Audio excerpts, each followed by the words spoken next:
Today we're going to make some really unique earring backs for dangle earrings, and I use a sterling silver wire. This is a round wire, about 20 gauge. You can also use 22 gauge if you want a little bit thinner, but I wouldn't go too much thicker than 20 gauge for the average person's pierced earring if you're going to sell your pieces or give them away. So I've cut about 5.5 to 6 inches of my wire with some little metal shears, and now I'm just going to fold it into a teardrop shape to kind of get the half. You can measure exactly if you want. I rarely ever do, but that's up to you if you want to be precise or not. So I just kind of bend it in half without making a crease, and then I use my little wire snippers and snip right in the middle.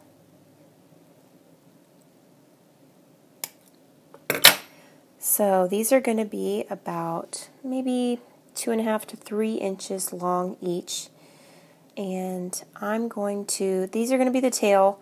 The part that I curved there just a minute ago, that's going to be, we're going to make that the loop, and we're going to solder those together. So since these are going to be the back of the earring, I'm just going to, right now, before I do anything more, I'm just going to file them down so they're not so sharp, so they don't hurt anybody when they wear them. And I do mine 2 at a time, just kind of rotating them around.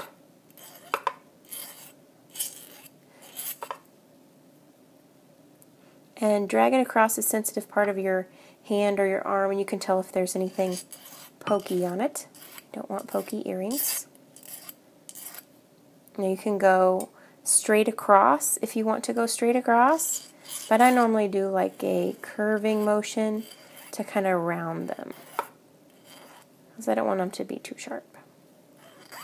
So once you get them in the place that you know they're going to feel good, and you can trim them up later if you need to, but just get them to where they're not going to poke anyone. And I curl them up, and I do them at the same time, so I can have them just about as precise as I can get them. And I do each pair separately, so each pair is a little bit different, but I like that. So, and I use some tapered round pliers, round nose pliers, and I normally go about the end to where it's the biggest circle, and I just twist it up, and I've got my little loop on each one. Before I get too precise, I'm going to use a ring mandrel. It's a solid steel ring mandrel, and I normally go, you can go either way, but this time we'll go this way. Put my thumb right on the ring mandrel, the loop's facing up toward me, and I just twist it around.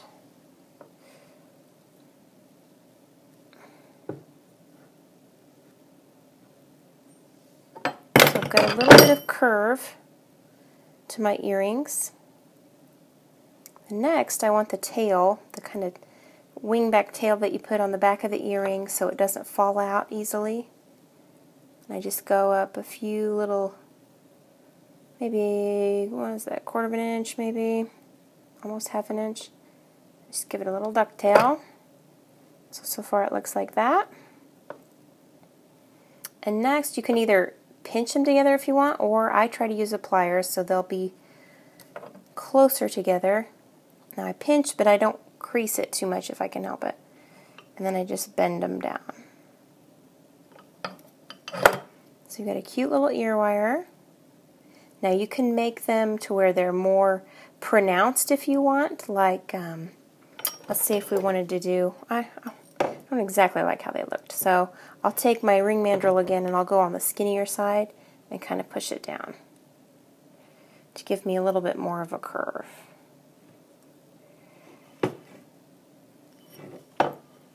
There we go, that's a little bit better. I like that a little bit better.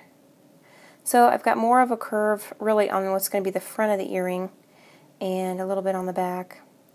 And you can just kind of pull them till you get the shape that you like.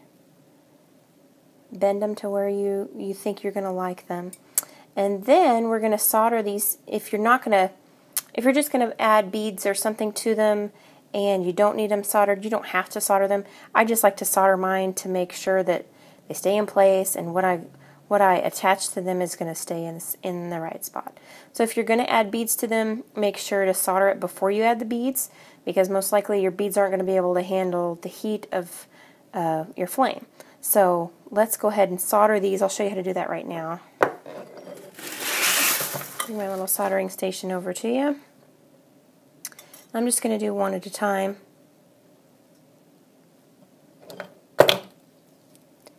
I normally just take my pliers and bend it down just a little bit to where it touches, because the point where we're going to solder needs to touch the other. So in this case, it's just a little bit over. I don't know if you can see that. It's just a little bit overlapping. You don't have to do that. You can perfectly shave it off or file it off to where it's going to be a perfect fit. But for the sake of time, I'm just going to fold it over just a little bit, not too much, but just a little bit. And I'm going to do the same to the other.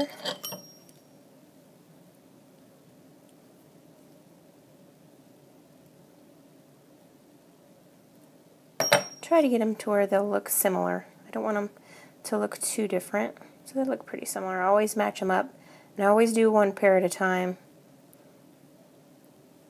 or solder them at the same time, so I know they look similar.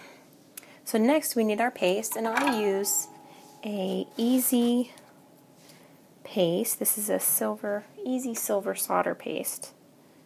I put it on the end of my little soldering stick. I don't need a whole lot, so just enough to solder them together.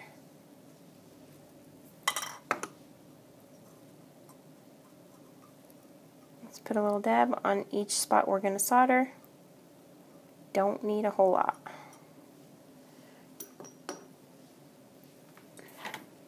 So now I'm going to light up my torch.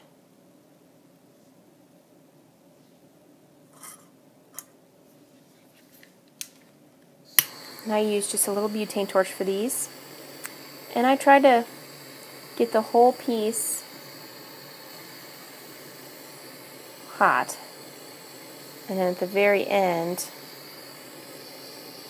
let it solder. There it goes.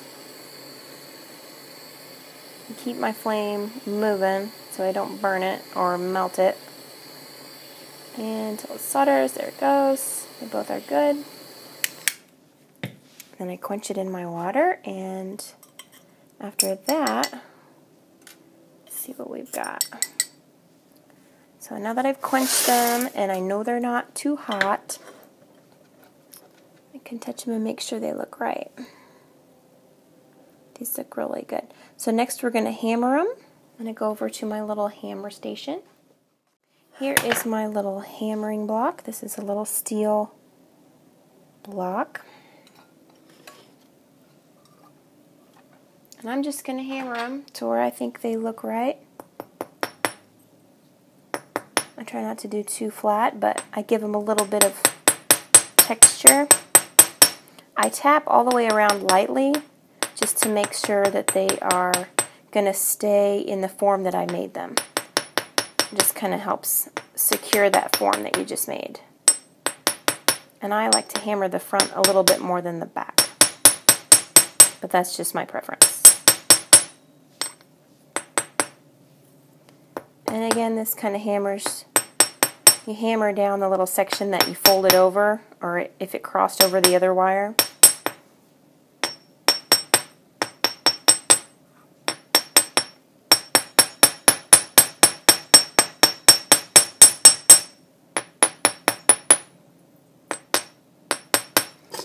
Get them to look as similar as we can.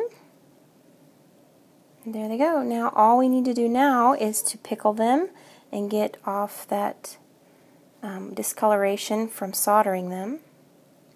And then we can oxidize them and add beads or whatever we're going to do. So let's go ahead and throw them in the pickle pot.